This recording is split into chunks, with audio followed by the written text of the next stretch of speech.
So, like, watching terrible things, I think genuinely will make you better at whatever creativity thing that you're doing. And I'll explain why. I only recently been able to put it into words.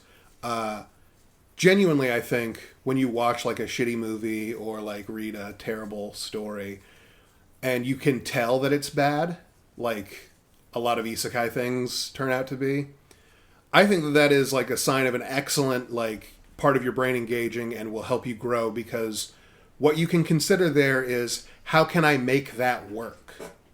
And then by knowing that, you understand like the parts of what makes a story like work, and how to make your thing work better. Yeah, you know, I understand. Understanding the nature of something's flaws. Yeah, like, okay, this climax doesn't hit, but it's because the author decided that they wanted to make this scene more of a joke rather than an actual like culmination of the character's abilities. Or this climax seems kind of out of left field because the author wanted to add, let's say, a giant mechanical spider. Like a giant mechanical spider getting involved, yes. Out of left field. Yeah. Unlike obviously Wild Wild West is a cinematic masterpiece that no one could infringe upon. Inscrutable. But it's right there. It's not the Wild West. It's the Wild Wild West. Yeah. Yes. There'd be mechanical spiders. Yeah. In the Wild Wild West. In the Wild Wild West. That's what else would the steampunk wheelchair man have? So that's not relevant at all to where I'm going to be going with this, but it is something that I've been chewing on for a little while, because I like to read a lot of terrible things. And one of the terrible things that I read recently was a isekai story that is I don't know, it has some really good parts, but also the premise of it is that 3 super powerful adventurer women like are frustrated that they ain't no good men around here. Ain't no men ain't shit. Why ain't no good men? That's funny. So they do the logical thing, and they pick a boy to like groom into a perfect man, and the 3 of them are in competition but also helping each other. Now, that's a very, very bad premise. Yeah, I'm not a fan, my man. But there's some cool parts in it. Okay, all right. For example, the way that they have that this guy, the unknowing victim, I suppose, our hero, the unknowing victim of this, how he grows and deals with his problems, that was very interesting. I don't know if I'm going to continue reading it, because it has just, every time that they introduce a new character, it gets a little bit worse. But it did, I was able to appreciate that. However, on the other hand of things, there's a story where every time they introduce a character, maybe it's not perfect, but the depth that gets added later makes it better. And every time, pretty much, I think, so far, it's been better. I speak, of course, of the One Piece reread. We're doing part 5 today, I think? Yes, sir. And with that, welcome back to Scryer's Room. I am your host, Famfare. I'm Kevin. I'm Mario. And if you enjoy the nature of this content, you can go and give us a like and subscribe on YouTube. You can go and give me a follow on our Blue Sky. And you can support us on our Patreon, or you can get our episodes a week early. All right. So this is the last one that I think I'm going to be doing like a really like part-by-part arc dissection. We're only like 80 chapters into One Piece, and we have 1,000 to go. Oh, man. We're only 80. I mean, that makes sense. It's just Sanji. But this, I think, is the correct ending point for what I think part 1 of One Piece is. So we're all working on our own creative things and stories and things. And there are certain rules that you follow when you're writing a self-contained story versus like a story that is episodic and continues. But when you're writing like any story, each part has to be like correct for its position. And the first part that we are in One Piece, I think it ends right here. This is also the arc that gets people fully emotionally invested in One Piece. It's Arlong Park. Arlong Park. Yeah, Arlong was one of the first like big bads. He's this is the arc that people actually like go from being like this is shonen to like caring about One Piece generally. If you can make it through Arlong Park and still say I don't like any of this, then like hats off to you. Like I can't badger you about it. You have experienced the character basis of One Piece. You know what? Then I'm going to pick it back up, and I'm going to read up into that point, because yeah. It's only like 80 some odd chapters in. I feel like that's pretty achievable. And it's also Fishman. Fuck yeah. Yeah, the introduction of the Fishman. It's like they talk about him, but like it's only like mentioned, like, oh yeah, there's fish people. It's only mentioned right before this arc, actually. Like literally between so the end of the last arc and had Yosaku or Johnny, I don't remember the difference between them. They don't show up again after this arc, I don't think. It could be cool if they did. But one of them shows up and is like, she's headed for a real bad place. And then Luffy's like, where? And then like he does like the whole little bit about like what fishmen are, and Luffy draws it like a fish with legs. He doesn't understand it at all because he's... I mean, he can't swim, obviously. He's sort of a yokel when it comes He's to... a little boy, yeah. Yeah. So, first thing that happens in this arc, where Sanji and Luffy are headed to follow Nami to wherever she has taken their boat. And she just got away like a bandit. Yeah. She absolute mwah. She's the finest thief these seas have to offer. And Luffy's like, that's why she's my favorite. That's why she's definitely joining the team. Yeah, absolutely. I'm sold. And Luffy's reaction is all but like, yeah, she does that. Yeah. Like, once he decides, isn't she great? Once he decides he likes you, basically everything you do, he's like, you card. That's classic. That's awesome. That's fun. So they end up heading towards this island, and pretty much the entire boat ride, Yosaku, Johnny, whomever is saying how fucked up Grand Line is. It's the graveyard of pirates and everything. And Luffy's response to that is essentially, well, yeah, if you're bitch made, I'm sure it sucks. Like, we'll be I'm fine. built different, man. I'll be alright. Did you see what I did back there? It was crazy. Fair enough. Fair enough. So, he makes excellent points. At this point, we also get a bunch of setting breakdown things. We learn about the 7 warlords of the sea, who are the pirates who are bad enough dudes that the government did the math. Shishibuke. Yeah, Shishibuke. Which I probably said that horribly. So yeah. I apologize, Japan. We're not Japanese. We've got to make some concessions. Yeah. But they're basically privateers. They're guys who were bad enough dudes that the government, like on a spreadsheet, did the math of like, okay, if we try to arrest them, that'll cost this amount of money. Or if we tell them, just give us 10% of whatever you steal, and then we just won't chase you. That's a profit right there. Easy money. And and bully all the other pirates. Yeah, and bully all the other pirates because they're dicks. Yeah, which is why Mihawk does what he does. He's one of the 7 warlords. That makes sense. And he just roams around fucking shit up, I guess. And cutting Zoro's in the chest. Yeah. Good. Which it's like, it's really unclear with Mihawk, basically, even up until kind of now, whether he was a pirate or just like what his deal was. All we know about him really is that he's the greatest swordsman. Yeah, like he doesn't have a crew. He doesn't. None of that shit. He's just Hawkeye Mihawk. Yeah. He's a bad dude. He lives on an evil Dracula island. He really does. But there's like, it's not like he has minions or anything. Zoro shows up there and Hawkeye's like, what are you doing? Get out of here. No, but he lives on the Dracula island with the mimic apes. Yeah. Like they're baboon monsters that like will just sword fight because they've seen Mihawk sword fight. Oh shit ass. Well, it's fucking brutal. This is way later, but yeah. Well, it's like the story is they killed the humans that lived there because they watched them like wage war and learned how to fight. And they Planet of the Apes did. And he's like, here is where I will build my Dracula castle. Yeah. Pretty good defenses. It's just like a casual like. He's like, oh yeah, and you said the evil monkeys you're going to be training against, Zoro. By the way, Are you a bad enough dude to fight my sword monkeys? And if you can defeat my evil monkeys, you can sleep inside with this other homeless woman who has also shown up at my house, who also I'm trying to kick out. One Piece is so silly. It's like 100% serious, but it's all but the. Oh yeah, the it's a different anime between the inside and fights outside. from like The Simpsons, you know. Yeah. Like, it's basically that. Like, Outside of Dracula Mihawk's home is the monkey fight, and inside is Castlevania. yeah.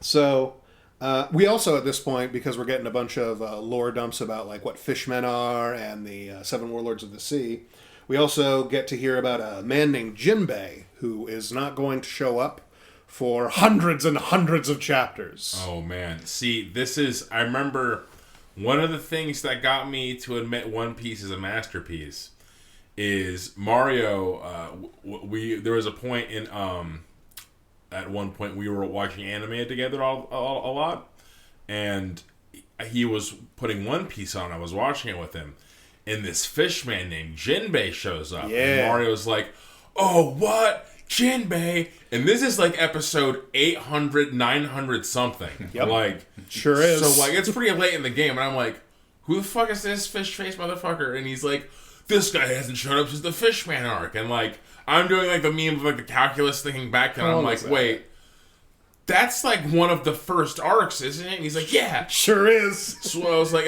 wait, that's like 600 chapters ago? Sure was. Mm-hmm. Okay, One Piece is actually immaculately written. That's fucking excellent. And in fact, the story as you learn it, while it is like... One Piece is really good at maintaining intrigue over character backstories. And in fact, that's one of the things I'd like to talk about with this arc. But like also, on top of maintaining them, the payoff and setup, like, there's no bullshitting there. Like sometimes in media that especially runs really long, there'll be a bit of bullshitting, and World of Warcraft was specifically terrible for it, where like at a certain point, at the end of every friggin' expansion or arc of like storyline, the main villain would be like, "You don't understand, I was stopping something even worse." And that happened like a bunch of times in a row. Yeah. And that's what we call bullshit. Yeah. Maybe it was true. Maybe it was even true the whole time. You didn't write it that way, though. One Piece is written that way, where everything that you don't know is just a bigger part of the world that why would you know? Luffy and his crew at this point are small fry assholes, and specifically, Luffy doesn't ask questions about things. Yeah. So, let's talk about Arlong. The Fishman Jinbei, one of the seven warlords of the sea, unleashed a horrible terror, an unspeakable horror on the East Blue. Because Jinbei, when he joined the seven warlords, made a deal for all of his crewmen to not be like, just executed for their horrible fish crimes. And part of that was Arlong gets to go free, and he released him into East Blue. East Blue is the weakest ocean. Okay. Everyone there is like the lowest power level. Don Krieg was the top of the food chain of guys in East Blue that are like active. Yeah. Arlong is not what I would call active. Arlong took over an island by showing up with his fishmen and built a giant resort there where all he does all day is sit in like an Ushanka like type Russian hat with a Hawaiian shirt, Yep. and he just gets drunk all day. Wow. And the only thing Based. that we see about him privately is him meeting up with like literally his name is Nezumi, Captain Nezumi, a Marine guy who's like, "I'm here for my bribe." And Arlong's like, "I love bribing officials. Come on, have a seat." And he's like, "No, I'm just here for the bribe." He's like, "You can't chill for like a couple minutes? You don't want to hang out?" And he's like, "No, Arlong, I don't want to hang out. You're a criminal, and I'm a corrupt cop. I can't do that." And Arlong is pretty cool about like everybody who's also down with being criminals. He's like, Don Krieg is very much like, "I'll take everything from everybody. Ain't nobody." Yeah, ruthless. Arlong is so powerful. He was a Grand Line pirate in one of the seven warlords of the sea's crew. He's so strong that in East Blue, he has a pet Godzilla. Oh, wow. Just a giant moo cow shaped sea monster that is of such a terror that, to our knowledge, it destroys like towns easily, and no one can do anything to stop it. And Arlong's like, "Yeah, that's my pet." Oh, wow. Yeah, because The brief explanation for fishmen you're given is that, in general, a fishman is like 10 times as strong as a regular guy. Oh, wow. They can breathe underwater. Yeah. They're immune to like pressure, basically, from like deep diving and shit. Oh, that's huge. Yeah. And so that's how they just, you show up with ships. They just shift some shit around to create whirlpools to sink your fucking ship. All right. So, It's crazy. I'm going to come back to that because that is a very crazy thing that they do. So, it's just like, if you're wondering, like, why hasn't anyone, like, rolled up on them? It's pretty hard. so in fact, people roll up on him like 3 times in this story, besides the corrupt fucking Navy guy. Like, other naval guys show up and they're like, is that motherfucking Arlong? All right, everybody, like, get ready. We're going to fucking fight this guy. And then they just sink him. It's nothing for them. This is a Tuesday. Yeah. Arlong is so much stronger than everyone in East Blue that it's hilarious. I love that. And I remember someone explaining to me how, like, One Piece does a good job of establishing, like, high-level threats that are somehow beaten basically due to shenanigans. And then you don't really realize how high of a level threat they are until much later. I mean, like I've said a couple of times now, like, we still don't know exactly how strong Zoro is. Yeah. Because the only time he's gotten to fight all out, he was fighting Mihawk, who is, like... The strongest. He's from Dragon Ball Z, and you guys are still Dragon Ball. Yeah. And, like, all of the people that they fight are fucking superhumans, but unfortunately Luffy is a cartoon man. Yeah. And being a cartoon man comes with its advantages. That'd do. So, he lives like he's on a vacation resort. And I don't know if this is necessarily canon. I think the implication is because the Barati's really close to the island that he's on. I think the implication was that Don Krieg, while he was starving to death in the sea, wouldn't go over to that island that was there and full of resources. Because Arlong would ice his ass. Mm-hmm. Okay, man. Yeah. Never really thought about that. Because they're right next to each other. These are all things that are happening one right after the other. So, like, the first thing we get to see is Nami going up to the gates of Arlong Park. And there's a kid there seeking Batman-style revenge for his murdered father. Like, Brutal. waving his sword at the gates, sort of like the Mongolians trying to take down the Great Wall. And this happens with such a regularity that the guards aren't doing anything about it. They're like... They're just like, all right, man, you just do your thing, kid. Yeah, if he gets over the fence, then we'll eat him or something. He'll tucker himself out. Otherwise, he'll tire himself out. He'll leave at some point. Unfortunately, Nami is like also walking up, and she's like, they're going to need to open the gates, and he'll run inside. So she beats his ass into the dirt with her staff. Beat his ass. Yeah. And throws some cash on the ground and says, don't do something stupid because the fishmen will fucking eat you. You have a sword. That you're not allowed to have swords, kid. Get out of here. And that's when we get to see her meet with Arlong, and she takes off her signature short sleeve, but slightly longer short sleeve shirt, revealing that on her shoulder is the tattoo of the Arlong Pirates. She was an Arlong pirate the whole time! Dun, dun, dun. Which, yeah, why is Nami so greedy? Yeah, so exactly. I talked a bit last time, every time, about establishing motivations and how you want to do that early on. And so now I want to talk about the real bread and butter of talking to your audience. Which, also keep in mind, what he just went over, too. Like, Nami's super greedy. She also seems to be kind of heroic, but she just beat the shit out of a kid. And then gave him money. Oh. How curious. So, when you're talking to your audience... the drill with One Piece is things will be cleared up or revealed in flashbacks. Motivation will drive the character actions, and the characters have their quirks and flaws, but importantly, the story is bound up in its theme and how the characters represent or react to it. At this point in this arc, this is the culmination of everything that I've talked about so far. The characters' flaws, their motivations, the theme of the story, everything that I've said in every other episode, the lessons that you can take are exemplified here in this arc. The most basic tenet of storytelling is that someone or something has a desire and then something else obstructs it. You know? the story every story that unfolds can be boiled down to desire and obstruction. Even if your character, like John Wick, for example, he just wanted to be left alone with his dog. Yeah. And then an obstruction happened in the form of Theon Greyjoy stealing his car and killing his dog. Quite the obstruction indeed. Hence the rest of John Wick, John Wick 2, John Wick 3, all of the things. A domino effect. All comes down from that. Luffy wants to be king of the pirates. Obviously, everybody is going to try to obstruct that. The next stop narratively after establishing motivations, which is the establishment of desire, is obstruction. So, adding complications or subversions or revelations will deepen your character motivations every time. All your reader needs to know at the beginning is what they are, not why they are. Nami is greedy. Nami is a little heroic. We don't need to know why yet. We kind of get it. The audience sort of fills it in on their own.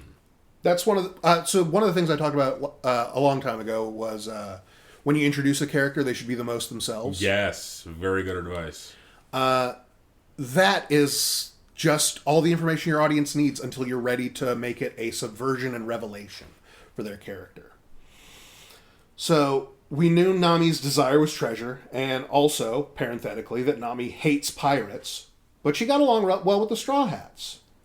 And then she stole everything from them. We see that she actually works for Arlong, and her desire for treasure is recontextualized, and her actions at the beginning of this arc all serve to darken your perceptions of her.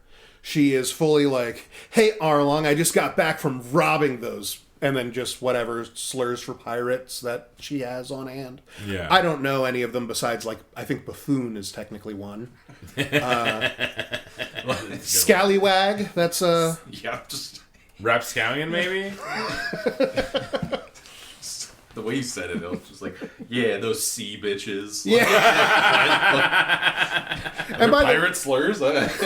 I'm sure that there are. And Arlong is like, that's classic. That's why you're my girl. I love you.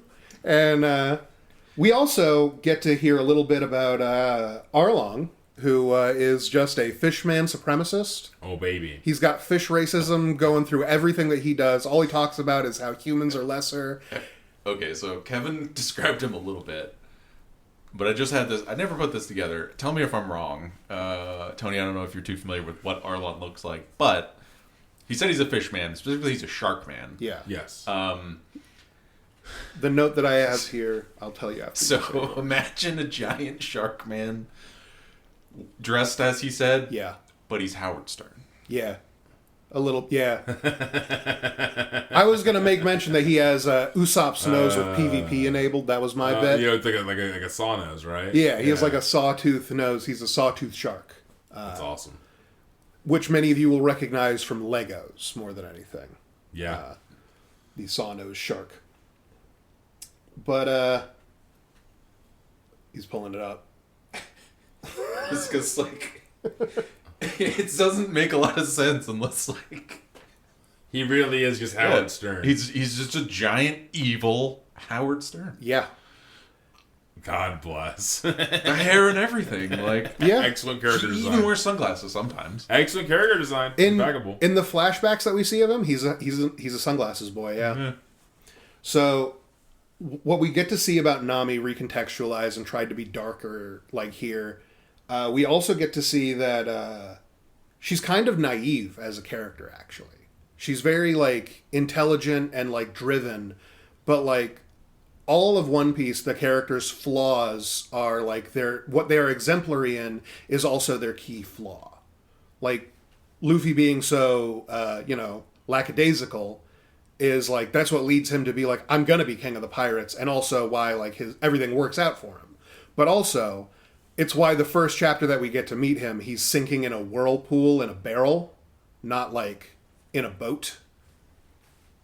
So we get introduced to Nami, and in my opinion, no notes. She, like, when we first get introduced to her, she uses her navigational knowledge, her forecast of weather, the perceived weakness that pirates have for her, and her femininity, and she uses that as tools, and she cleans up. Yeah, surely do, man.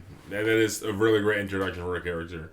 She also, at this point, is so clearly willing to go against, like, violent pirates, specifically. She didn't dine and dash out of the Barati, as far as we know. She probably wouldn't, also. She's a character who has certain tools at her disposal and puts a lot of faith in those tools, because she could only rely on herself. But she doesn't just screw over anybody. That's not one of her things. She was only even willing to rob those Straw Hats because they're pirates. Yeah. We also get to meet Nojiko, Nami's foster sister, or adopted sister, depending on however you decide to. She's just brown Nami. She's Nami's sister. That's all that really matters. And she's tattooed Nami. There you go. And who rescues Usopp from being killed by the same local child who was seeking vengeance. Saw Usopp, who has a big hilarious nose similar to Arlong, and he was like, "This fish man looks even like weaker. Oh, he's a fish man. That's so mean. Yeah. Oh man. Which might be racist. I don't know. Who can say? He's an octopus. Another interesting thing. That's a different guy. There is an octopus man. Of course. Who I love. He's Eki. great. Among the fishmen, he is best boy. Yeah. Good. Not at first, but No. At first, he's very silly. Oh, Arlong also, at some point, calls humans, he calls fishmen evolved humans. Oh. Humans who evolved to breathe underwater. And he sort of makes mention that they are different than merfolk, the mermen and mermaids. Which I don't know if that's going to come up particularly. There is also fish racism in the underwater between them. Oh, wow. Okay. really confusing, though. Because it's like... Yeah. It doesn't make much sense. Because specifically, you find out that, like, fishmen and people are, like, completely compatible. Oh, like, yeah. They're half sexually fishmen. and stuff like that. Oh, wow. There's a half fish man, half giant. You can do, like, blood transfusions and shit. Like, Yeah. It's good. But they're still 10 times stronger than But they're, like, different, air quotes. Yeah. Okay, huh? And I'll bring up that when I get to my actual Your thesis, my overarching, yeah. my unified theory of One Piece. Good. So, Sit tight. the first thing that happens in this arc really is that Zoro gets to meet Arlong, because when Zoro, who is bandaged up like crazy, is being like, they're following Nami to that island, and Usopp and I think Johnny are on the boat with him, and then they see like someone's coming after them. And Zoro is like, then I guess we'll have to cut our way in. And then Usopp and Johnny tie up Zoro. And when they realize that isn't just like a boat coming after them, it's a fish man like speed swimming, flying at them. They're like, baby. They jump into the ocean. They abandon Zoro, Oh, man. who is tied up in that boat. Oh, man. And also famously a pirate hunter. So the fishman captures Zoro and takes him back to Arlong like, this guy says that he got exiled, and I guess he was being tortured too, because he's covered in bandages, and he was just tied up in a lone boat out in the sea. And Arlong's like, so you've come for my head, huh? And Zoro's like, I actually was just following Nami. And Arlong's like, you hired a bounty hunter? And she's like, I didn't hire shit. I robbed this motherfucker. And Zoro's like, that is accurate.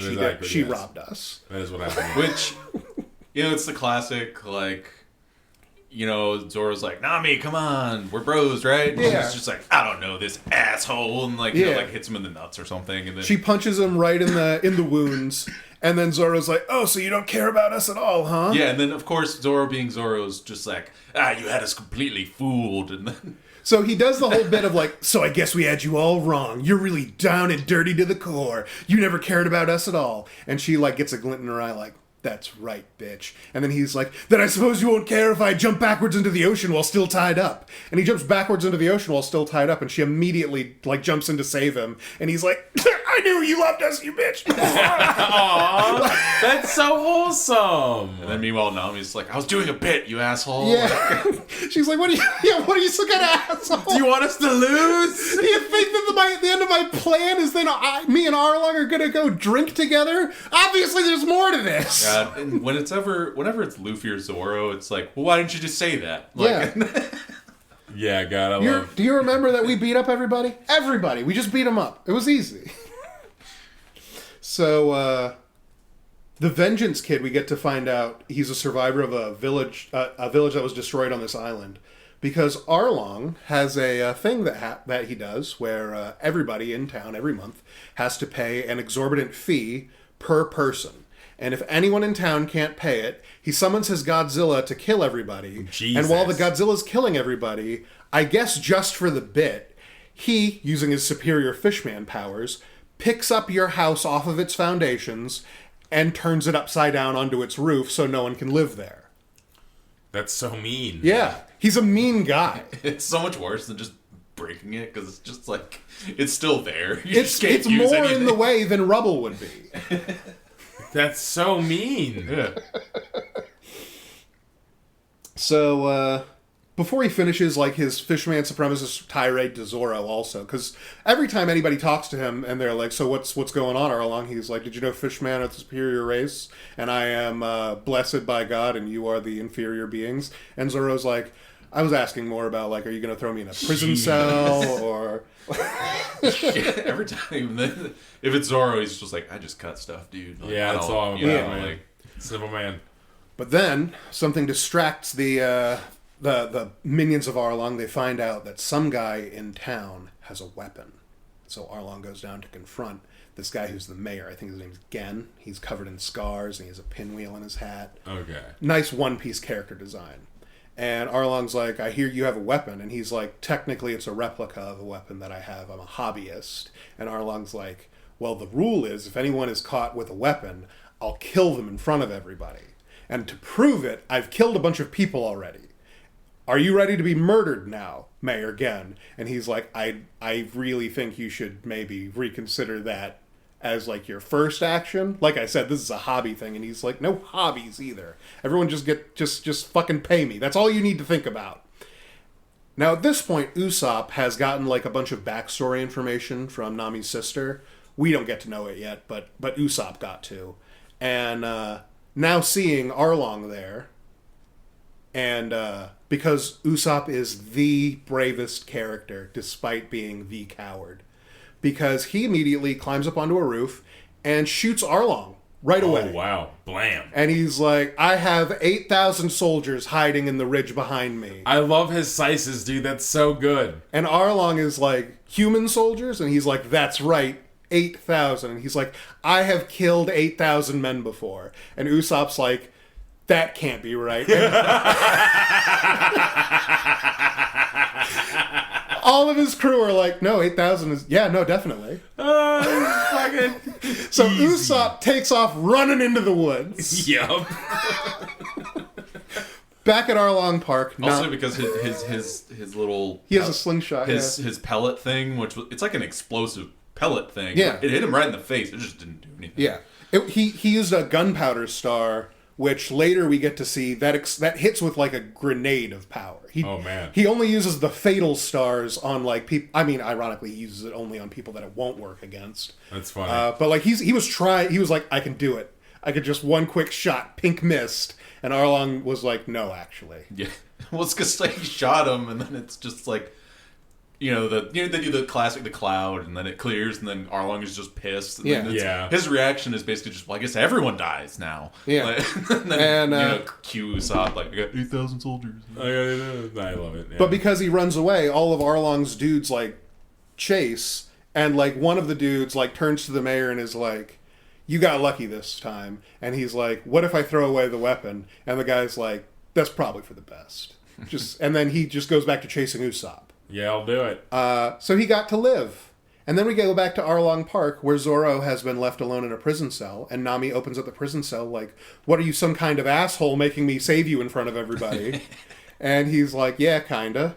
And she's like, well, get out of here. And he's like, okay, I got it. And she's like, okay, good. So we have an understanding. You're going to leave. And he's like, definitely. I'm getting out of here. And she's like, that's good to hear. I have some stuff to take care of in town. And she leaves. And then we get, like, a brief cutaway elsewhere. And then when we come back to Zoro, he's beaten up everybody in the resort. Everybody in Arlong Park has been beaten up. And he is sitting in Arlong's chair like, when's Luffy getting here? This is getting to be a real pain in the ass. And, frankly... Yeah, when is Luffy getting here? What's going on with him and Sanji? Yeah, what's going on with them? So, we're not going back to them yet, by the way. Oh, wow. We get Usopp captured because obviously he wasn't outrunning the fishmen. He's fast, but he's not that fast. They tie him up, and they're like, so you lied about the 8,000 men, and you shot us with a slingshot. We thought that you were, like, dangerous. And he's like, I am dangerous. And they're like, you're not, though.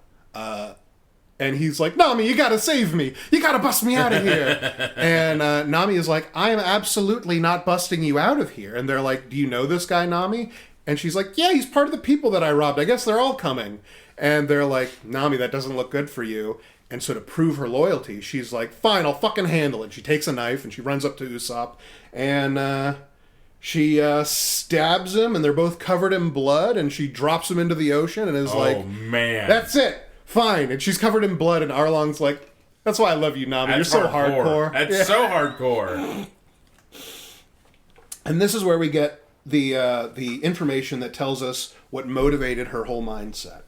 She wants money because if she's able to gather 100 million berries, Arlong said she can buy her village. Berry is the that's their money. Yeah, money. Yeah, their currency. Not like she didn't have to get 100 million strawberries. No, yeah. 100 million belly, berry, whatever you want to call them.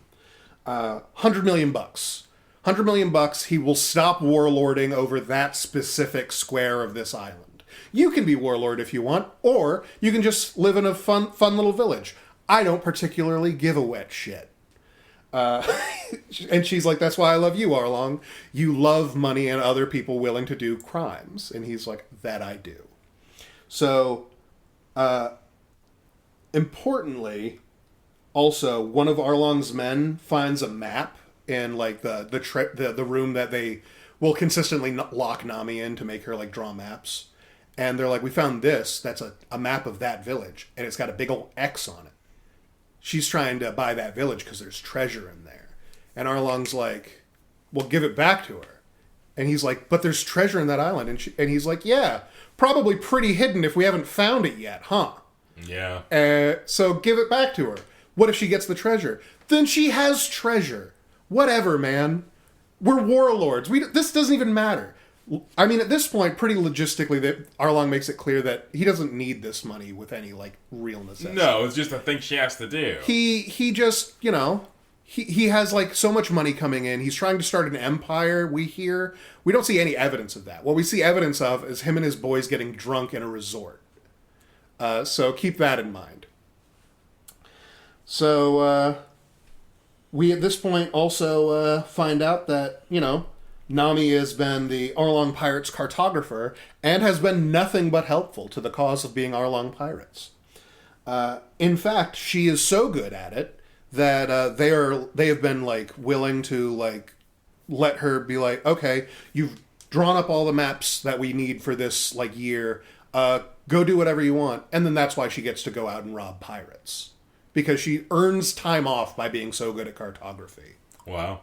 Yeah. So Nami she's like a prodigy when it comes to like that cartography, navigation, any of that shit. Yeah. She's just always been really good at it, and so that's like when Arlong was just like, you know, yeah, $100 million and you got to draw me those maps, yeah. And that's actually what he cares about. Yeah, is the maps. The money doesn't mean anything. Those maps are valuable. Money's nice. Fishmen have an unfortunate weakness that I think has been pretty well like maintained, which is that they're too good at traveling. They can go through the sea and they can go on land and they're basically unstoppable and they can eat whatever they want because their bodies are just so much tougher than ours. So they don't have like good sea charts.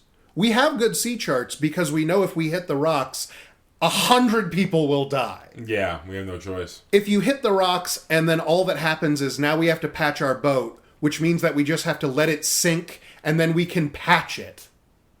Yeah. That's a very different culture. Yeah, makes sense. But if they have those sea charts, they're really, really better. And I'll explain why right here, because at this point, that kid called the other Marines. Not Ratface, who's the bribed guy. He called other Marines from far away who are like, Arlong? Are you serious? And he's like, Ice's ass. Let's go. And they come to Ice's ass. And that's when we get to meet the Arlong's elite squad. His Hachi, Oh, baby. is the octopus fishman. He fights with six sword style. Sick. Chu, who's a Japanese whiting who spits pressurized water, like wow. water jet style. And Kurobi, the ray fish, who fights with fishman karate. Nice. They have their own kind of specialized karate. And which is fucking magic, basically. Hell yeah. they basically come up on the ship and are like, all right, get the fuck out of here. And the Marines are like, you're under arrest, scumbag. And then they're like, all right. And then like they just jump back into the water. And then because they have the sea charts that Nami has made for them, they're able to push around rocks and reefs under the water. And it just forms a friggin' whirlpool, and just like all of those Marines dead into the drink. Jesus. Over. And It's pretty great, too, the casualness. Like, because they basically, will go away. And then they're just like, put him up, guy. And then it's just like, you've never dealt for this guy. Yeah. It's like, you've never dealt with fishmen, have you? Yeah. All right. And then they just like hop back in the water, and they're not around in East Blue very much, and the Marines here are not ready to deal with them. Frankly, Arlong also makes mention early on of like, he doesn't break deals about money. He breaks deals for basically everything else, but if money is involved, he doesn't break the deal. That's why he's able to like just bribe Nezumi away, because I can pay you $1,000 and you'll fuck right off. I make $10,000 a month from just that village. Yeah, sure, absolutely, fuck off. Yeah. So they sink the Marines, and the rest of the Straw Hat crew have finally started to gather. It took Sanji and Luffy a little while to actually reach the island. And once they get onto the island, Zoro, after beating everyone's ass, Arlong, took too long to get back, so he's like, I guess I'll go look for him. And so he ends up, on the outskirts of the island, impossibly. He got lost, probably. Never mind, that makes sense. And Usopp, also, walking around, just a little bit wet. And we get a flashback revealing that Nami didn't stab him at all. She stabbed her own hand, covered them both with blood, and pushed him into the water so he could escape. Which... Also with Zoro, I don't remember the timeline exactly. He meets up with Hachi, though. Yes. So Zoro, the reason he fucks off is because he's just wandering around Arlong Park after having beaten everyone's ass.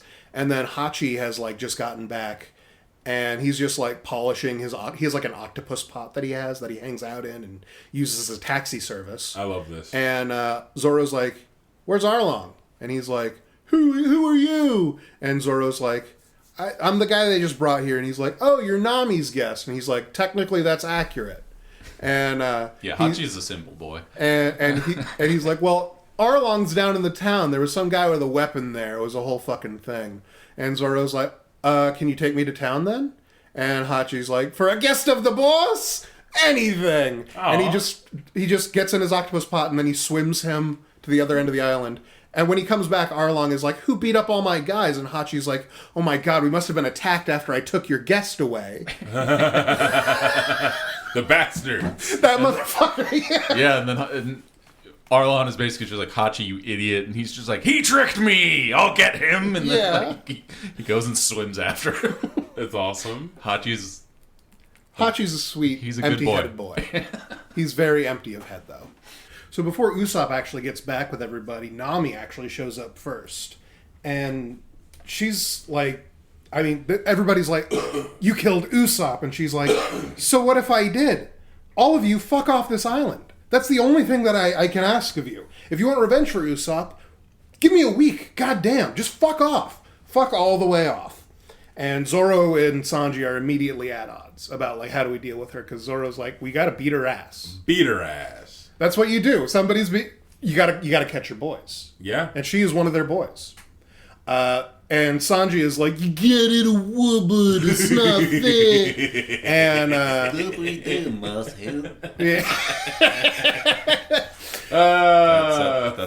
That's what he calls Zoro, because he has green hair. Must hit. I assume it sounds way better and snappier in Japanese. I don't know. Yeah, there's a Japanese one word phrase that he uses. The 4Kids dub was criminal. Yeah, we were looking at that last night. It wasn't so good. Oh my god. But as soon as they're arguing, they like go to hit each other, and Usopp shows up like, "Guys, I lived!" And they just hit him so hard. He's been dealt more damage by them today than anybody else. Yeah, I love that. That's classic shonen. Luffy, on the other hand of this, however, he calls her bluff immediately with this, "Fuck off, we're not friends, we're not crewmates, we've never been friends, I was tricking you all the whole time." And he lays down. He's like, "I'm taking a nap." And she's like, "You can't do that, get off this island." Real nap hours. Yeah. Best. He's like, she's like, "Get off this island." He's like, "I'm not ready. I'll leave when I'm ready." No, I'll leave when I'm ready, actually. I don't know if he ever if he actually says it, because he's Luffy and he usually doesn't, explain himself very well. But his opinion, his approach is basically just like, "Oh, we're not friends. Well, I'm a pirate. I don't have to listen to you, citizen." Yeah. I got her ass. Yeah. "I don't listen to what nobody tells me. That's what makes me a pirate." So that's fun. After that point, we get like the signature One Piece flashback, where we get like full context of the things that are happening, from Nojiko, Nami's sister, who has showed up, and Luffy is like, everybody else is like, fucking let's hear this, and Luffy is like, "I don't need to hear that. That sounds like plot shit. I'm pretty sure she's just lying to us right now. There's just a whole other thing happening." And so she tells them about Bel-mere, who is their adoptive mother. Oh. She took Nojiko and Nami in as orphans, and in my mind, she's just Reba McEntire, like, the song, "A single mom who works 2 jobs and loves her kids and never stop." Like, just that song. Yeah. Good old country girl. And everyone else is, got their lighters out and is like swaying, and then Luffy is just like, "I do not care. I'm going to sleep." Yeah. Real nap hours. He's like, "I've already made my mind up on this." The most based pirate captain who ever lived. Yeah, that's whatever you have to say. I'm sure it's very interesting for you readers out there, but I'm more of a puncher. Yeah, it's a good story time for my nap. Time to nap, guys, and not listen to this lady. So we in the background we get to see that they lived with Bel-mere on an orange grove, and she works so hard to keep these kids in clothes, and it's so hard, but they're living together. And then Nami is always getting in trouble because she keeps, quote unquote, borrowing a bunch of books about map making because she wants to make a map of the whole world, one that nobody's ever made before. And she ends up, they have a big fight that stems from this about how they don't have any money, and that's why she has to borrow so many books. And she only ever gets hand-me-downs, and I wish I was adopted by a rich family, and you're not my real mom. And it gets into a huge fight, and she runs away. She leaves into town. That's sad. As a little 9-year-old. She is hyper competent as like an adult. Yeah. But at this point, she is very much 9. She's a little baby, yeah. Baby don't know better. Mom at that point is like, "Hey, okay, Nojiko, you're the big sister here. Can you go get her to come back home? I realize that I was not being a good adult in that situation. I'm going to make us a good, delicious dinner tonight. Yeah. It'll be a nice little thing." And Nojiko goes to get Nami, and then we go see Nami, who's with the mayor, and she reveals that she's not actually like hates her family. She actually loves them, and she feels like such a burden that Mom can't even eat. She has to supplement her diet with oranges, and she's turning her hands yellow. Like I don't want to be a burden on them anymore. And the mayor now is like, "Oh, time for a flashback within a flashback." Oh, man. Bel-mere. Oh, man, Oda. Bel-mere, back when she was young, she used to borrow everything that wasn't nailed down, just like you. And we get to see in the background, Bel-mere, once she straightened up and joined the Marines, became, I think, a pretty important Marine. She had the big overcoat. We don't ever get that confirmed, I don't believe. But usually that makes you a vice admiral at least. Yeah. Probably too early to have actually been established. Yeah, he probably hadn't decided any of that shit yet. Just a throwaway, you're one of the guys. She's a Marine. That's what matters. A Marine with a coat. Who went to a battlefield in, I think it's Oikot. It's just Tokyo backwards. And the battle was so awful, so horrible, that she was like, one, I'm definitely going to die. And then 2, no matter what, I can't, like, there's no winning this fight. I don't know what else to do. And then she sees a little war orphan, a little 3-year-old girl carrying a baby. She decides, I'm going to save these girls, and I'm going to Reba McEntire the shit out of this. Yep. She comes back to town with these kids in her arms, and she never goes back to the Marines either. She's a single mom. All of the... Well, so she is... Every one of those songs. No, she's like a synthesis of the Reba McEntire single mom, and then like the... the Marine doing tours in Afghanistan. You know, that's Yeah. what, you know, like, That's who she is. Both of those. Yeah. Both of those and I tropes. pick up One my overlap. gun and, you know, like... The Venn diagram of those is Let's almost see. entirely overlapping each other. But there are some differences. For those of you who have, like, theory crafting bits like me also, I don't know anything about the Oikot Kingdom or anything aside from what I've briefly read here. I'm going to keep my eyes open on what that battlefield could have been, if that matters in the future. But that'll be later in theory time, which will be like a long time away because we're still in Arlong. Many moons away from this episode. Yeah. So, unfortunately, we go back from the flashback within a flashback at this point, and little Nami's like, wow, wee. And then... and then the other bad thing happens, which is that today is also, by sheer coincidence, the day that Arlong showed up. God, he's so horrible. He is the worst. With his saw nose. And when he came in, he was like, okay, here's the deal. Everyone has to pay the lump sum thing I described earlier. And normally, in the future, if anyone in your town can't pay, I'll kill everyone. But I know that this is kind of last minute. We all just showed up here. So if you can't pay this time, we'll just kill you. How does that sound? 100 grand for an adult, 50 grand for a kid. Everybody got that? All right, we'll be back in like 15 minutes to collect. And, I mean, this is also like a flashback, so this next part, power levels don't matter. I have no idea how important she was as a Marine, Bel-mere. But when he's collecting money from everybody, like his fishmen see like on the horizon there's smoke from that house isn't part of town, and we gotta go collect from them too. And they go to get money, and Bel-mere's cooking her dinner, and then she has like a Spidey sense moment where like the hairs on her neck stand up or something, because as soon as Arlong like goes to reach for the door handle, she does like an acrobatic John Wick kick that just like slams Arlong all the way to the ground, and she Got his ass. jams a rifle in his mouth, like right up to the back of his throat, holding him down with the rifle, and is like, howdy there, Arlong. You sounds like a pirate's here, huh? And then he's like, sure does seem like a pirate's here, and he bites through the rifle. Yo, what a power move! You thought! Yeah. Yo! He's a shark man, you see. Yeah, That'll fucking do it, I guess. So he's like ridiculous, but his true like deadly move is he bites you. yeah. That's a And pretty good move. And he's got like you know how people have brass knuckles? He's got like steel teeth that he puts in. That's metal. Doesn't he? No. No. What he does is he rips out all of his teeth in one piece. That's what it is. He makes... And then he clamshell maracas.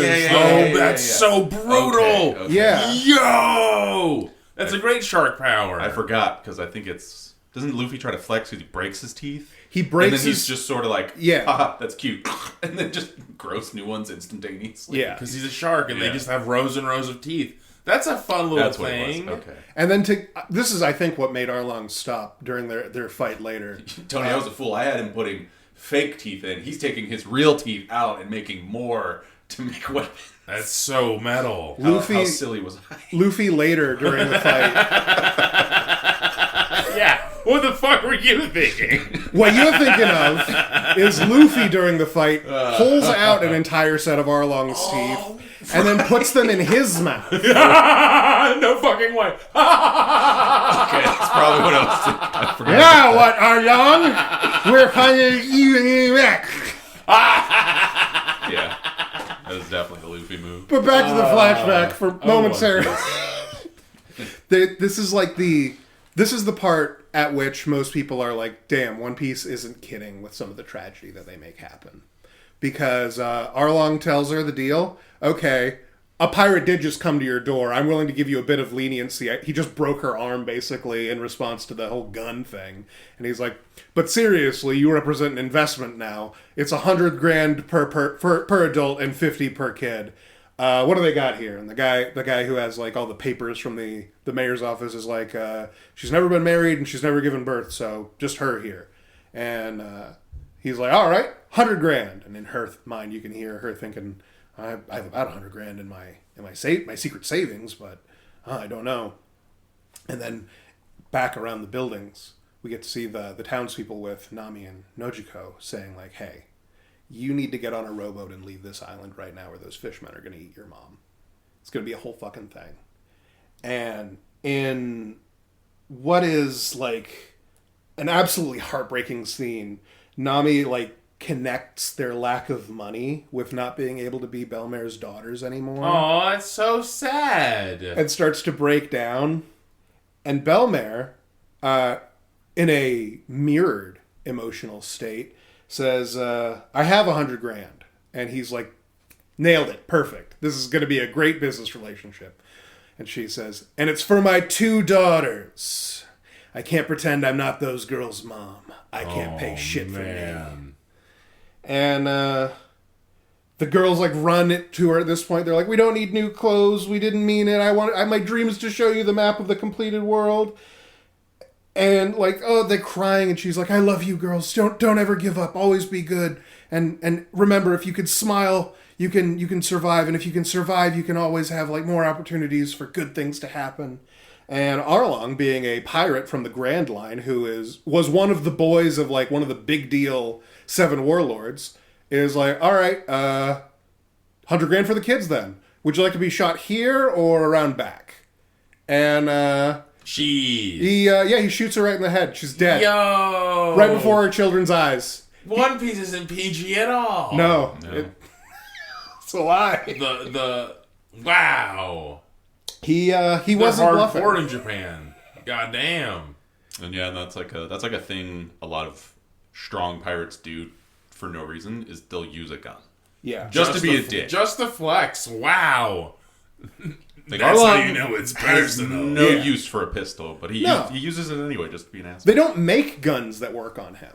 Why does he have them? Who gives a shit? For people who do get hit by bullets. Yeah. So wow. He'll fill up before dinner if he kills everybody shark ways. Yeah. You know? Yeah, it's messy.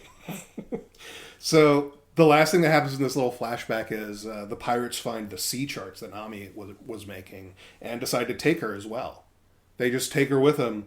And when the town is like talking about like, what do we do about that? Like they said they wouldn't do that if we paid them, and then they did it. So what do we do here? And then Nami comes back and she's got money, and she's like, she joined the Arlong Pirates. They tattooed her with the Arlong Pirates symbol, and she's like, with this, like we can survive. We can keep living. It's all gonna be great now. And everyone's like, you've betrayed us. You're working for them now. It's horribly sad. And then she like basically is like, fuck you guys, money is the only thing that matters, and she runs off. And then we get to see a little bit of flashback later that shows that when Nami made the deal with Arlong, she's always been hiding her money in the orange groves. Nami wanted money at first. We think that she's like extremely greedy and conniving, but like in a fun way. Yeah. She's wily. Oh, look at that scam. Yeah. She just wants more money. Yeah. Yeah, but you know, she's willing to help out and save the guys, and you know, there's a heart of gold in there. Yeah. It really just ties back in. Yeah. Wow. She's more than capable of surviving on her own also. And presumably that's like why you're supposed to think why she steals, so that she gets to live. She's a good person, but she also has to like eat. And that's when we reach the first point of complication. Why she wants the money has layers, and her history informs the revelations, and that's why they feel like cool to the reader. She wants money because she's alone, makes sense. But then really we find out she wants money because she works for Arlong. And then but really we find out she wants to buy the village, perhaps selfishly. But then finally we get the revelation she really wants the money because, as I said a bit before, she's naive but skilled. To a man with a hammer, every problem is a nail. Money has driven every aspect of Nami against her own will, and she doesn't have expensive tastes or any, like, things that, like, would cost it, but she wants to access books, and then, like, it pained her to burden her family with that. Lack of money ended up literally killing Bel-mere. That's what happened in that part. Yeah. That's what it boils down to. That's tragic as hell. Yeah. But then, she learns she can make money with the skills she has. And what's more, there are other ways to make money using her other skills. Like stealing or borrowing. And you know who deserves to have that money borrowed? Fucking pirates. Yeah. Fuck those guys. Yeah.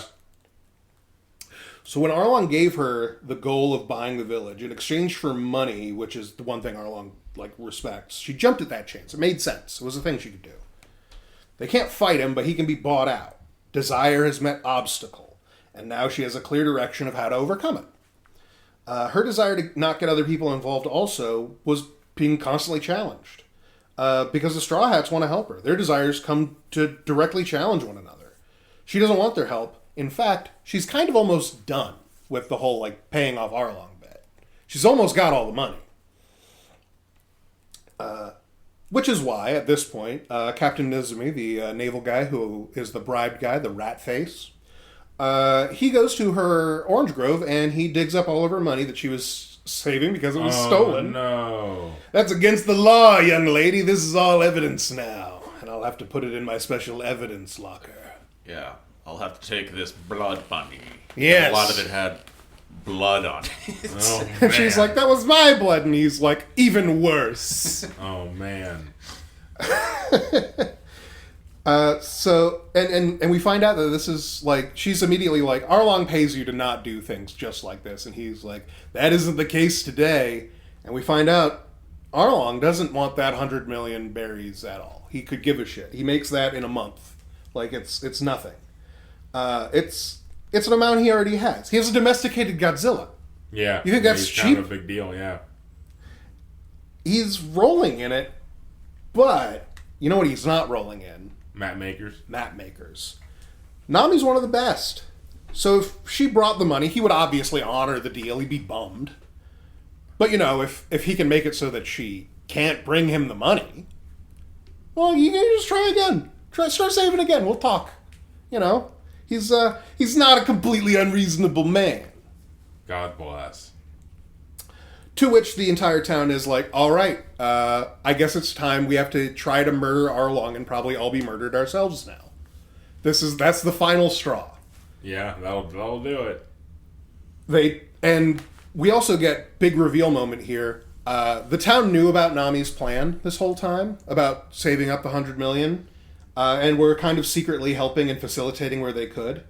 They even went so far as, like, all these years, they have, like, persistently chosen to not try to rise up against Arlong because there was, like, a light at the end of the tunnel. Yeah, there's a way out. Yeah. I mean, she was 9 years old, and then, like, 3 months later, she had $1 million buried in her backyard. She might make it. Yeah. Like, it might work. Feasible. But the time of that shit is over. Everyone digs out their, like, John Wick basements and hidden stores for swords and, like, I don't know, like a shovel with a gun taped to it or something. And Nami runs back into town and is just like, okay, everybody, I know you're mad and it's crazy, but just wait. Just wait. I can do it. I'll do it. I did it the first time. I'll do it again. I'll do it faster. You know, she's desperate. Like, Yeah. don't go. Don't kill yourself. Don't Yeah. kill yourself. Don't make Arlong murder you. Yeah. Because they'll just do it. And they pretty much all say, like, unfortunately, the time for that has passed. We're going today. The time for mercy has passed. And Nami pulls a blade, like, what if I don't let you pass? And they're like, the mayor just, like, grabs the blade, like, first of all, like, ow, but, like, this is not going to dissuade us. And then they finally cut her loose. They tell her, Nami, you can go now. You're free. We know that the only reason you didn't run away all these years was because if you, like, left and never came back, Arlong would have killed all of us. We release you. We're going today. There's no changing that. Aww. Which is we can't do it justice, but I don't remember what he says exactly, but I feel like the mayor says some super Chad line. He like, does. When he grabs the blade of, something like he's like, you think this pain is like anything compared to watching that 9-year-old girl like struggle, Yeah. Oh man. But like it's actually super good. Like One Piece doing is a very bit, good. I highly recommend you read it. No, I mean it only gets better. I'm tearing up just imagining it. That's super sad. I love that. It's fantastic. I see why people like One Piece. Yeah, this super Chad who's covered in scars, wearing a pinwheel hat. Yeah. And you feel for that motherfucker. No, Tony, when I tell you about the pinwheel hat at the end, it's going to make you want to cry again. Oh man. That's what One Piece does. That's why I say that, like, Arlong Park, because it is so entrenched with everything else that One Piece has taught you about, like, how the weirdness of this world works, about how the character flaws drive the characters, about how their histories and traumas inform them and are taken to, like, weird extremes generally. But all the themes and everything just blend together and, like, culminate here in a great emotional peak. Because at this point, as the mob is fading, Nami has fallen to her knees and is stabbing at the Arlong tattoo on her shoulder because she hates it so much in her anger and despair. And then Luffy walks up and grabs the knife. She screams at him. She told him to fuck off already. He doesn't know what's going on here. He's not part of any of this shit. And Luffy's like, that is correct. I do not know what is happening right now. And then she just breaks down into tears because he's still there. She looks up at him and asks simply, help me. Aww. And then Luffy takes off his hat and puts it on her head and takes a few steps away. And then just screams into the world, of course I will! Oh, Chad. I don't want to scream over this recording. I feel like that would be very bad. I almost did. So that's why that sounded a little off. I appreciate your restraint. Yeah, which is like Luffy making a declaration like that. They all have their psychic Avengers Assemble. Thing. Yeah. Flipped. Do they have the pose? The pose frame? Oh my god. Did the famous pose They're frames? all voguing already. They're vogued up, like waiting for Luffy to do the thing, and then wait for him to walk by and then start following him. That's like, every other time that there's like a panel of these characters, they're doing goofy shit until an emotional peak happens. Yeah. And then it's like, it's time for us all to be hardcore. Even Usopp is just aura farming. Yeah, I've seen the panels with them aura farming. It's so good. It rules. I love so One good. Piece. Yeah, great job. Doing good work over there, Oda. Doing good work. We go back to the mob here, and they're at like the gates of Arlong Park, and Yosaku and Johnny, who have been beaten bloody, by the way, are like, we can't let you guys pass. We heard the story too, and we ran to Arlong Park to fuck him up, and their gate boy beat both of us up, and we're like a whole power level above a town of people. Like we're pretty good. We could kill a couple guys. We can't let you in, and the town's like, justice must be done. And they're like, don't worry. Someone's coming who can handle Arlong. And then we go inside to Arlong, who's like, chilling on his chair. just being Howard Stern. Just being a Howard Stern. Just living the good life, apparently. Shit. Like... And then Luffy just kicks in the front gate, and like every single mook that runs up to him, like, hey, what are you doing? He just like punches them down into the ground, like, you can't do that, stop that, and right into the ground. Hell yeah, my boy. And then Arlong is like ready. He's ready. He's like he's. Unfortunately, I really think Arlong is cool too, because he's like, I see you finally made it to my evil lair. Now I'll begin by explaining to you my fishman ideology. And then Luffy just belts him in the face. Good. Punches him outside of his house. No monologuing for you. I love that. This is not about that. I don't give a fuck about your ideology or your history, your reasons. I'm here to beat ass because that's my friend back there. Yeah, you made her cry. Yeah. And stab her arm. That's so hardcore. I mean, it'd be cool to like get Arlong's backstory 700 chapters early, but Luffy is not interested. So we then get like our first like big lineup of everybody gets their equal fight, where Luffy is fighting Arlong, and then Zoro is fighting the first mate, who happens to be a sword guy. It's Hachi in this case with his 6 swords. And Sanji fighting a weird karate man of some kind, and this time even Usopp has like a duel with like the enemy sniper. Oh, baby. Yeah. The pair-ups. It actually kind of ruled. Usopp is very cool. The water jet guy? Yeah. Yeah, good. He's just spitting water jets and... Who's like a sexy fish man, but he's got the huge, like, tube lips. Yeah. But is it a shonen? Yeah. That's so good. Yeah. That's so good. Like, he's like Zoolander, and he's permanently in Yeah, blue. he's permanently blue steel. Yeah. Oh, hell yeah. Good. Great job. Zoro does a cool bit during his fight where he gets Yosaku and Johnny's swords, and then Zoro returns to his previous status of being too strong for the East Blue, because he's currently almost cut in half. Oh, baby. Like, from collarbone through all of his ribs is a giant sword-like slash that a doctor didn't look at that. A cook did. Yeah, this is true. He got stapled together. Yeah. And unfortunately, he's just too strong. He beats Hashi's ass pretty handily.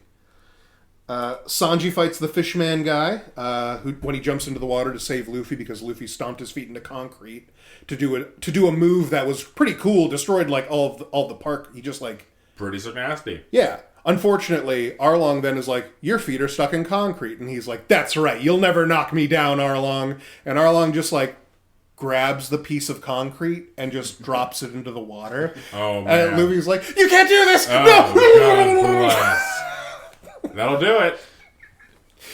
Yeah, it's just like, oh god, pull me out. And it's like, oh shit, I'm rubber. Like, Yeah. So, Yeah. they end up being able to like keep him alive by just genuinely stretching his whole head up out of the water. Hilarious. That's some Looney Tunes shit. Yeah. I love how many problems are solved by Looney Tunes logic. It's a good bit. And it makes sense. And it keeps tensions high. Because we still have the fishman guy who's trying to fight Sanji. And Sanji jumps into the water to try to save Luffy. But that's where fishman karate's strongest. Yeah, that'll do it. And then, like, he beats the shit out of Sanji until Sanji gets out of the water. And then the fishman's like, now it's time for us to have our final battle. I've beaten you bloody underwater. There's no way that you can... And then Sanji kicks him. And he's like, ah, I'm kicking! Right in the face. They're too strong for East Blue. It's just a fact. well, because it's like Sanji gets out of the water and then like lights his cigarette and it's just like, okay, now you're dead. Oh, the I didn't have my nicotine. Like, Yeah. Yeah, that'll do it. He had to put it out to go underwater. Yeah. So, I really enjoyed the whole fighting thing. But I do want to say the final payoff of this arc is during the fight against Arlong, Luffy like plainly says, like, everything that you need to know about One Piece. It's a perfect cap for this first part of One Piece. Arlong's going on about, like, look what you humans need to mimic a fraction of our power. And The Viltrumite. yeah, So good. he's just going off about fish racism, and Luffy is like, you are right about one thing. I cannot do everything. He can't fight with swords, he can't cook, he's not very good at lying, and he certainly can't navigate shit. That's literally been the source of all of his problems since, like, Yeah. not having her. And that's the thing, though. He has his friends. No man is an island. You don't have to fight alone. You're not alone. And you're never alone in this world if you have people you love. Even fighting alone, Nami was fighting for everyone. They were with her in her mind, and so she was able to do the impossible, gathering 100 million berries. Yeah. In the East Blue, where things are not very high power level, I feel like that probably means not a lot of money to be made here either. No. Luffy, after like a classically bloody, Luffy gets he gets real bloodied in fights, which is funny because it's not like the fights aren't close. They're not that close. Right? Yeah. We're not there yet. Luffy is still like just generally they're scaling at like all the mobs are still green and gray. Yeah. They're not quite it's also quite on par. It's very consistent too because it's like Luffy gets his mid-fight power up because they land in the cartography room. Exactly. Where Nami was forced to make all the maps. And Oh man. then Arlong is just like, meh, look at all these maps I made her make. And then Luffy takes that as like, oh, so this was the prison you made her live in, and this was what she had to do. You made her do all this, and this is what's keeping her here. Well, I'm Yeah. going to destroy all of this Oh now. man. Yeah. Hell yeah. Anytime somebody is like, this is what's keeping me here, Luffy's response will be to break it. Yeah, makes sense. Yeah. So they can join his crew. So he starts fucking up all the maps, and then Arlong is just like, my maps, and then tries to stop him and ends up cutting the maps because like, he's Luffy just is purposely getting out of the way so he hits him. It's a wonderful fight that ends with like Luffy fully like stomping Arlong. Like he shoots his foot up into the air like 100 feet up, and then he like they're in like a big like Japanese mansion tower. Okay. And he kicks Arlong like with an axe kick from like 100 feet up and knocks them through the entire thing. He brings down the entire building. Brutal. And then like they're like the fight is won, everyone's free. And Captain Nezumi of the Navy shows up and is happy to accept the credit for defeating Arlong, and even happier to confiscate all this money. What a rat, dude. Yeah, a real asshole. Aptly named. Good job, citizens. Now I think we'll take care of it from here. And so Luffy and everybody sort of look at each other and are like, wait, we're pirates. Yeah, get his ass, right? Beat his ass, yeah. Hey, run the jewels. Run the jewels, motherfucker. Take all his shit. Take the money he stole from Nami, too. We're keeping it all. Fuck you. Catch Fuck these the Navy. hands, motherfucker. Good. And great job.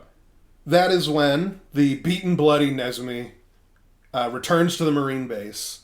And this is where, finally, after all these arcs of piracy, our boys are on the wanted posters. They're honest-to-goodness enemies of the state. Hey. Which is, that's the classic, it's Luffy's picture for, like, his bounty poster for a long time, is he's standing on the rubble after, like, having just kicked Arlong's ass, and he's just, like, waving. Yeah. That's awesome. Yeah. That's, like, the iconic, yeah. The last thing I want to go over for this part is the chapter art stories. Yes, sir. I love them. We have our boy Buggy the Clown back in form. I love it, dude. New strength, sexy ass partner. Hell yeah, we're coming. And then we get to see that Helmeppo, the spoiled son of Axan Morgan, has joined the Marines and is in training, scrubbing floors with a familiar face, Kobe. Oh. Yeah. And then they get to see Axan Morgan is being taken to actual prison. And for some reason, they let him keep his axe hand. Okay, well, shit. They just let him. Like a miscalculation. They just chained his other hand to it. Like, I guess technically it's a limb, you know. Yeah. We're not going to take his hand. We're not monsters. All right, whatever, man. I really wish they just put like a mitt over it or something. Yeah. Something. Anything.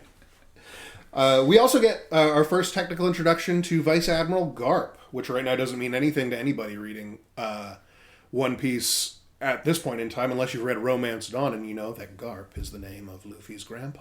Oh, baby. That's right. Mysterious.